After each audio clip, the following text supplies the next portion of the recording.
Good evening. Welcome to the City of River Falls Municipal Utility Advisory Board meeting for this rainy Monday, November 18th, 2024. Lene, could we get a roll call? Bjork, Present. Carroll, Present. Gardner, Present. Klecker, Glick, Present. Toom. Present.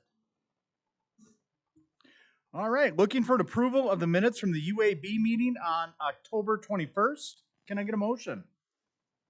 Move approval. I'll second. All right. All those in favor say aye. Aye. Aye. All right, minutes are approved. All right, this is the portion of the meeting for public comment. If anyone would like to come forward and say a few words, if you could speak directly into the microphone, state your name, and sign in. All right.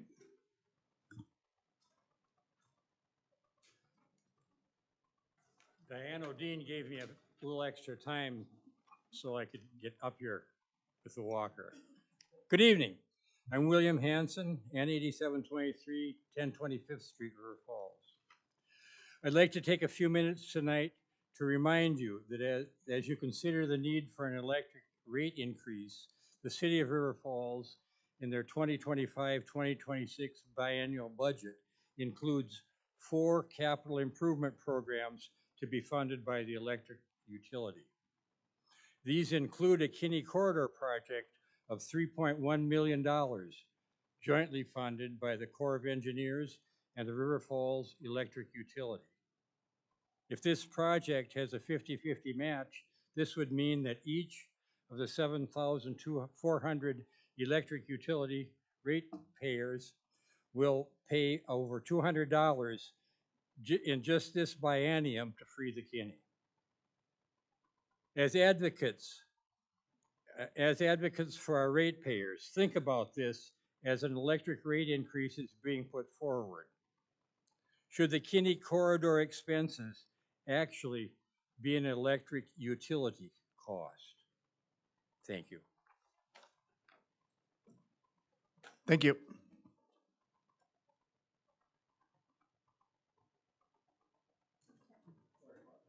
We'll be patient.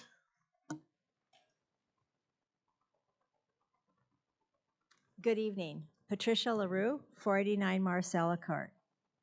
So what does a Biosolid sludge dryer, an electric vehicle charging stations, and the Man Valley Business Park all have in common? They're each coming to River Falls really soon, and they each require a hell of a lot of electricity. This will come at the time when our City Council, who is collaborating with the Army Corps of Engineers, will spend over $20 million in taxpayer money to tear out our safe, reliable, renewable energy producing hydroelectric dam. A dam that has been community owned and operated and delivers between 1 and 1.5 million kilowatt hours of electricity a year. So just as the time when our city is growing to need more electricity, we will be spending tens of millions of dollars to tear out a source of electricity and losing millions of kilowatt hours of green energy. In addition, we will have to purchase back that energy to cover the growing needs of our community. I've heard the comment, well, Patricia, we've already started down this road with the Army Corps. We can't turn back now. Yes, we can. Consider the road we're already on. 34 years ago, the city invested approximately $3 million in today's dollars to reconstruct and upgrade the Junction Falls Dam. When completed, the dam was expected to last up to 75 years, or around the year 2060. Over the past 10 years, we've invested approximately $800,000 to obtain a 40-year license on our hydroelectric facility, or again, around the year 2020. And to the director, I see the difference. I know that number 800,000 is larger, but I see a difference between money to relicense the Junction Falls and decommissioning Powell Falls. So that's separated out. So the dam and our license are expected to serve us around 2060. Residents have paid upward to $4 million for that investment. Now the City Council and Army Corps are planning to spend 5 times that to throw out our investment. I was on the Kinney Corridor Planning Committee, not to be confused with the Collaborative. For 2 years, we interfaced with the public. In 2014, we brought our findings to this board. And Boardman Thum, you'll remember, you guys got it right. Your direction to the Planning Committee was number 1, relicense the hydroelectric project. So that would be both dams. And then we were to number 2, the Powell Fall dams, which was to be removed at some time in the future. No dates were attached. The Junction Falls hydroelectric dam is serving us well. Its presence is not a threat to the environment. It's a source of positive cash flow to the utilities. And if the electric rates are raised, the revenue from producing 1 million kilowatt hours will substantially increase our revenues without any additional costs. Full transparency, my appearances before you is to promote having decision makers focus on keeping Junction Falls Dam, improving Lake George, and upgrading our hydroelectric facilities. Thank you. Now, I usually stay for the full meeting, but I left Brian with a 4-year-old granddaughter, so I better get back before there's stickers and glue all over the place. Thank you, Patricia. Thank you. All right, moving on to the consent agenda, acknowledgement of the meeting minutes from the West Central Biosolids Facility Commission, October 17th, 2024 meeting. Can I get a motion? I will make a motion to approve consent agenda. Second? I'll second. All right. Is there any discussion? Questions? All right. Looking for an approval of the consent agenda. All those in favor, say aye. Aye. All right. Consent agenda is approved. New business. It's a resolution recommending vac truck reconditioning expenditure. Chair, look, we have our water wastewater superintendent with a refurbished back here to talk about refurbishing our vac truck. I was going to give a little bit of preface to this. Back in 2016, and then it rolled into 2017. We made a decision that turned out to be a very good decision to buy a used vac truck for about $195,000. New trucks now are close to $500,000. And we've had this truck then for almost 8 years.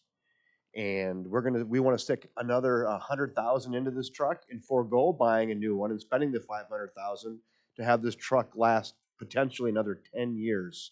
So in hindsight, I think we made a really good investment to buy the used truck. And I think this is going to be a wise decision financially just to invest another 100,000 to keep it going for potentially another 10 years. So Dean's here to talk to you a little bit about that tonight.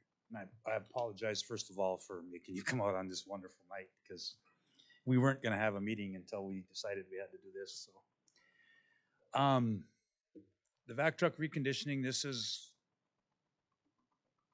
a 4-slide presentation. I don't have anything written down. I'm basically here to answer your questions and explain to you what we're going to do. So, this is the inside of the vac truck, the tank where this will be relined. All that you see in there will be removed, replaced, and then you can't see very well, but it's quite rusty in there, and there's some pitting, and so that's one part of the project. That would be this tank right here. Can you see it? Cursors anywhere? You can see a cursor up here. So that's this tank right here. They will take that off, reline it, put it back on. Up here, this area it seals for vacuuming. That's all going to be replaced, and so because we don't get a good seal right now. This whole tube right here will be replaced, rebuilt, replaced, and then down in this neighborhood, there's a bunch of pumps and hydraulics, and so basically anything that's not the truck is going to be either replaced or rebuilt. And the 99,000 is what it will be. This is just some pictures. So obviously you realize it's about $500,000 to purchase a new one. We are confident that if we rebuild this, it'll be at least another 10 years, we can use this truck. There's nothing wrong with the truck. It's only got 27,000 miles on it. All this will be replaced. It's not gonna be replaced, recalibrated, the tubing that we use to clean the sewers. And what you see in this setup, we vac with this. Over here, we have a pressure washer that's built into the truck, so we can hydro excavate. We do a lot of that for the electric, for their poles, where there's a lot of other utilities in the way when they don't want to auger. We can go in there safely, as well as streets department. We've done a lot of hole vacuuming for them to hydro excavate for their signs as well. So it's a pretty utilized truck that we really need to recondition.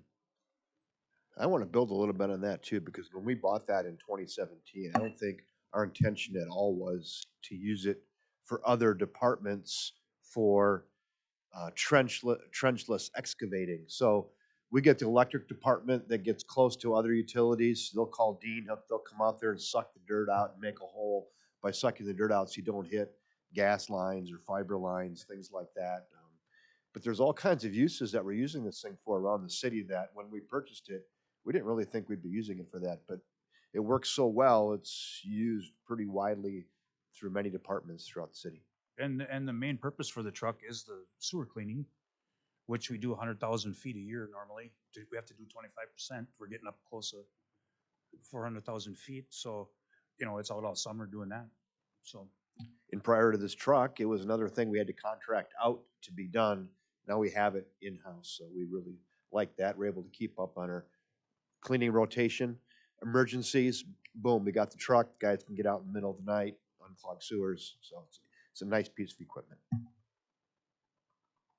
Any questions? So we'll have an agreement with Hudson or New Richmond to help us should a need arise while this truck is Yep. down, correct? We did talk to them. It's going to be about a month. It'll be gone over St. Paul.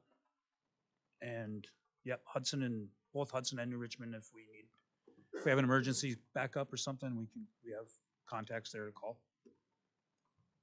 With the invoices here from McQueen, which are just service estimates, there really isn't too much to a vacuum truck, is there? In regards that Well, they're there's not going to really find, a lot, but yeah. they're not going to really find a surprise or anything. No, that it's all pretty yeah, they boilerplate really stuff. went. I mean, it was over there twice, and we shouldn't find any issues. Okay.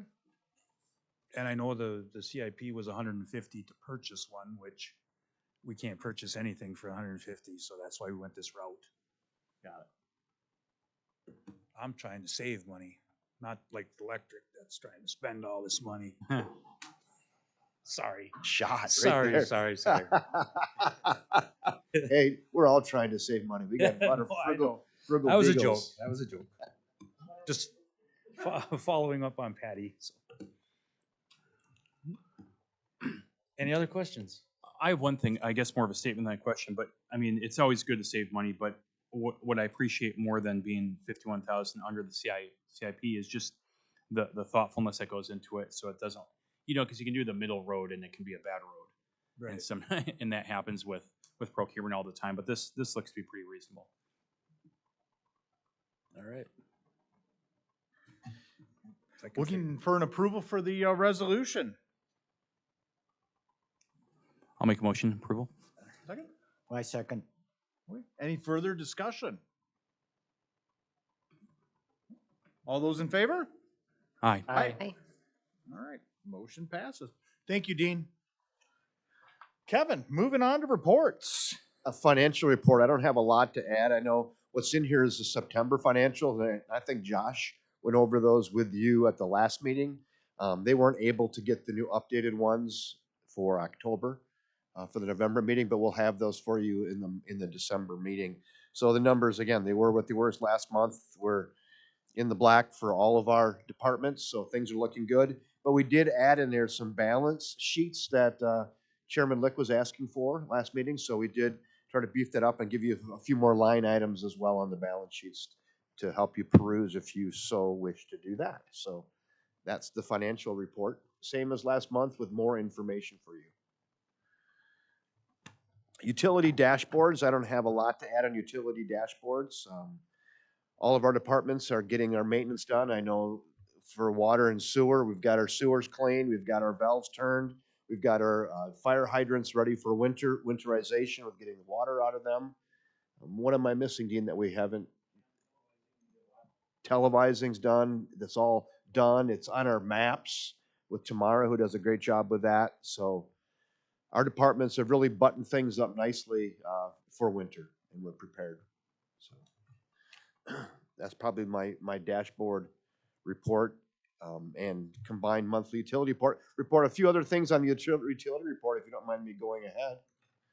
So let's just talk about, well, you guys, before the meeting tonight, Lene did a nice job quarterbacking this little project with the elementary schools where we did the same thing for water last summer, where we had the kids paint or color, draw their favorite use of water. And we put it on the vac truck for the parade, and we used it at a customer appreciation event. Well, since we're coming up to the 125-year anniversary for our electric department, Lene went out to the elementary schools and had them draw their favorite use for electricity, what powers their life.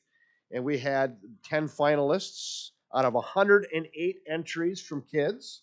And we just, hot off the presses here, this is our winner this year. It's Harper. She's a fourth grader at Rocky Branch Elementary School. And Harper painted and drew this nice picture here, Light Our World. And this will be seen on our line truck for the River Falls Day Parade.